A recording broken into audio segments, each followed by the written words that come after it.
छोटू एक छोटा लड़का था जो गांव के स्कूल में पढ़ता था। उसे चित्र बनाना बहुत पसंद था, लेकिन उसके पास अच्छे रंग और पेंसिल नहीं थी।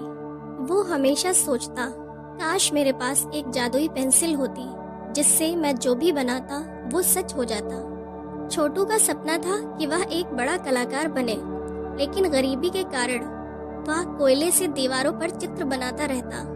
उसके दोस्त उसे चिढ़ाते, लेकिन वह हिम्मत नहीं हारता। एक दिन छोटू जंगल में लकड़ियां बीनने गया।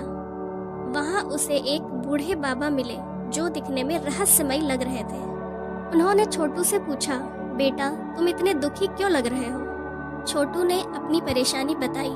बाबा मुस्कुराए और अपने थैले से एक सुनहरी पेंसिल निकालकर छोटू को दी और बोले, यह कोई साधारण पेंसिल नहीं है, इससे तुम जो भी बनाओगे वो सच हो जाएगा।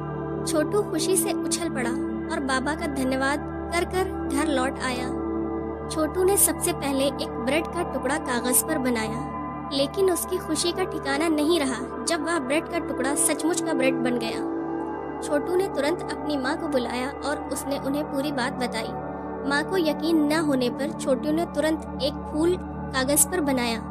जब वह फूल असली बन गया तो उन दोनों की आंखों में खुशी के आंसू आ गए। छोटू ने धीरे धीरे अपने गांव को सुंदर बनाने का काम शुरू किया।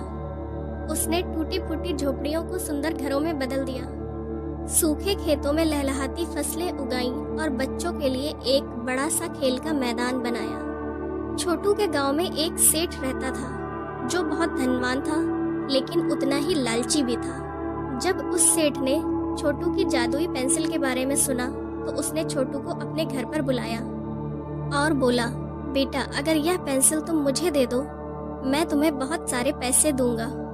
छोटू समझ गया कि यह सेठ लालची है और वह इसका गलत इस्तेमाल करेगा। उसने पेंसिल देने से मना कर दिया। सेठ को गुस्सा आ गया और उसने पेंसिल चुराने की योजना बनाई। एक रात सेठ के आदमी छोटू के घर में घुसे और जादुई पेंसिल चुरा ले गए। सुबह जब छोटू को यह बात पता चली तो वह बहुत दुखी हुआ, लेकिन उसने हिम्मत नहीं हारी। छोटू ने कोयले से एक पेंसिल बनाई और मन ही मन प्रार्थना करने लगा। तभी सुनहरी पेंसिल उड़ती हुई उसके पास आ गई। छोटू समझ गया यह पेंसिल सिर्फ उसके लिए बनी थी जो इसका सही इस्तेमाल करेगा। अब छोटू ने गांव में और भी चमत्कार किए।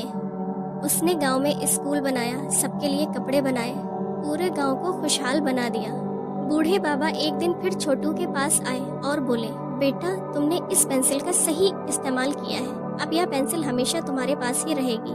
धीरे धीरे छोटू एक महान कलाकार बन गया और उसका नाम दूर दूर तक फैल गया। इस कहानी से हमें यह सीखने को मिलता है कि ईमानदारी और मेहनत से हम किसी भी जादू से बढ़कर चमत्कार कर सकते हैं। अगर आपको यह कहानी अच्छी लगी है तो वीडियो को लाइक करके चैनल को सब्सक्राइब करें। Thank you.